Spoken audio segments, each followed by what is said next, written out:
très simple, j'ai 7 ans, je suis au Grand Rex à Paris, qui est un cinéma immense de 2000 places.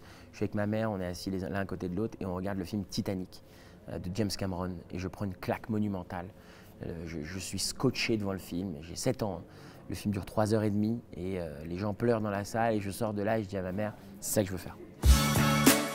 Soit Ready Player One de Steven Spielberg, soit le Loup de Wall Street de Martin Scorsese. C'est les deux films que je les ai tellement saignés que je pourrais vous faire les répliques les unes après les autres, presque de la première à la dernière scène. J'hésite entre Le Dîner de cons, La Chèvre, Les Compères, pour sûr le cinéma de Francis Weber, certainement La Vérité si je mens, le 1 et le 2 aussi de Thomas Gilou, qui ont été pour moi des références. Je suis un grand fan de la comédie populaire française des années 90-2000. Je trouve qu'à cette époque-là, on avait encore plus qu'aujourd'hui l'art du dialogue. Il y avait un film d'horreur espagnol qui s'appelait Rec à l'époque, qui était absolument terrible, où il y avait une caméra, le mec filmait tout avec une caméra et tout. C'était horrible, ça m'avait pas mal traumatisé. Ouais.